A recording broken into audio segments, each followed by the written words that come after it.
ರಾಜ್ಯದಲ್ಲಿ ಮತ್ತೆ ಶುರುವಾಯಿತು ಆಪರೇಷನ್ ಕಮಲದ ಗುಮ್ಮ.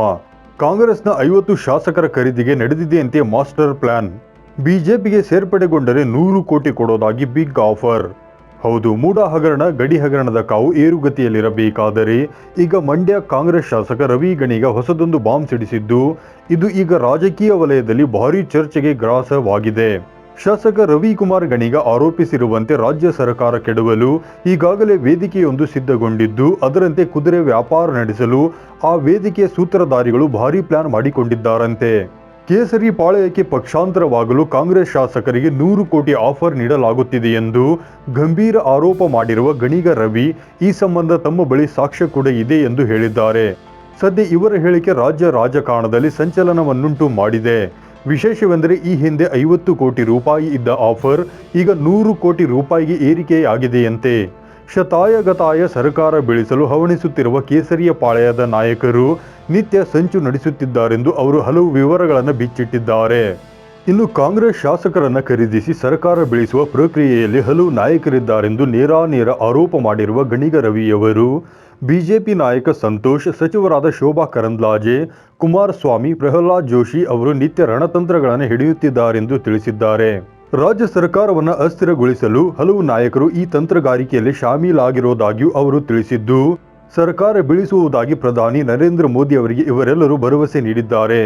ಹೀಗಾಗಿ ನಿತ್ಯ ಅನೇಕ ಶಾಸಕರನ್ನ ಒಂದು ತಂಡ ಸಂಪರ್ಕಿಸುತ್ತಿದೆ ಎಂದು ಅವರು ತಿಳಿಸಿದ್ದಾರೆ. ಪ್ರತಿನಿತ್ಯ ಕಾಂಗ್ರೆಸ್ ಶಾಸಕರನ್ನ ಸಂಪರ್ಕಿಸುತ್ತಿರುವ ಕಮಲ ಪಡೆಯ ವಿಶೇಷ ಟೀಮ್ ಒಂದು ಬಿಜೆಪಿಗೆ ಬರ್ತೀರಾ, ನೀವು ಬರ್ತೀರಾ ಎಂದು ಪ್ರಶ್ನಿಸುತ್ತಿದ್ದಾರಂತೆ. ಆದರೆ ನಮ್ಮ ಪಕ್ಷದ ಯಾವ ಶಾಸಕರು ಸಹ ಅವರ ಆಮಿಷಗಳಿಗೆ ಒಳಗಾಗುವುದಿಲ್ಲ. ಕಾಂಗ್ರೆಸ್ ಸರ್ಕಾರ ಬೀಳಿಸುವಷ್ಟು ತಾಕತ್ತು ಬಿಜೆಪಿಗಿಲ್ಲವೆಂದು ಗಣಿಗ ರವಿ ಸುದ್ದಿಗೋಷ್ಠಿಯಲ್ಲಿ ಬಿಜೆಪಿಗೆ ಟಾಂಗ್ ನೀಡಿದ್ದಾರೆ. ಅಲ್ಲದೆ ಬಿಜೆಪಿಯವರು ನೀಡುತ್ತಿರುವ ಆಮಿಷಗಳ ಕುರಿತು ಸಾಕ್ಷಿ ಕಲೆ ಹಾಕುತ್ತಿದ್ದು, ಶೀಘ್ರವೇ ಅವುಗಳನ್ನು ಹೊರಗೆಡುತ್ತೇವೆ, ಇಡಿಗೂ ಅದನ್ನು ಕೊಡುತ್ತೇವೆಂದು ತಿಳಿಸಿದ್ದಾರೆ. ಇನ್ನು ಗಣಿಗ ರವಿ ಆರೋಪಕ್ಕೆ ಬಿಜೆಪಿ ನಾಯಕರು ಗರಂ ಆಗಿದ್ದಾರೆ. ಅಲ್ಲದೆ ಗಣಿಗ ರವಿ ಅವರಿಗೆ ತಿರುಗೇಟು ನೀಡಿರುವ ಅವರು ರವಿ ವಿರುದ್ಧ ದೂರನ್ನು ಸಹ ಸಲ್ಲಿಸಲು ಹೊರಟಿದ್ದಾರೆ. ಕೇಂದ್ರ ಸಚಿವ ಪ್ರಹ್ಲಾದ್ ಜೋಶಿ ಸೇರಿದಂತೆ 4 ಮುಖಂಡರು ಕಾಂಗ್ರೆಸ್ ಸರ್ಕಾರ ಬೀಳಿಸಲು ಯತ್ನಿಸುತ್ತಿದ್ದಾರೆ ಅನ್ನೋದು ಸಾಕ್ಷ್ಯ ರಹಿತ ಆರೋಪ. ಅಲ್ಲದೆ ಇದು ದುರುದ್ದೇಶ ಪೂರಿತವಾಗಿದ್ದು, ಅವರ ಮೇಲೆ ಕ್ರಮ ಕೈಗೊಳ್ಳುವಂತೆ ಸಹ ದೂರು ದಾಖಲಿಸಲಾಗಿದೆ. ಒಟ್ನಲ್ಲಿ ಹಲವು ಹಗರಣಗಳು ರಾಜ್ಯ ರಾಜಕಾರಣದಲ್ಲಿ ಭಾರೀ ಸದ್ದು ಮಾಡುತ್ತಿರುವ ಬೆನ್ನಲ್ಲೇ ಈಗ ಬಿಜೆಪಿಯ ಕುದುರೆ ವ್ಯಾಪಾರದ ಆರೋಪ ಭಾರೀ ಗುಲ್ಲೆಬ್ಬಿಸಿದೆ.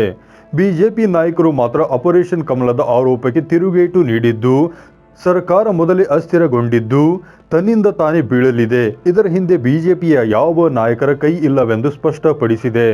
ಸದ್ಯ ಆರೋಪ ಪ್ರತ್ಯಾರೋಪದ ಜತೆಗೆ ರಾಜ್ಯ ರಾಜಕಾರಣದಲ್ಲಿ ಮುಂದೆ ಏನಾಗಲಿದೆ ಅನ್ನೋ ಕುತೂಹಲ ಮಾತ್ರ ಸಾರ್ವಜನಿಕ ವಲಯದಲ್ಲಿ ಮೂಡತೊಡಗಿದೆ.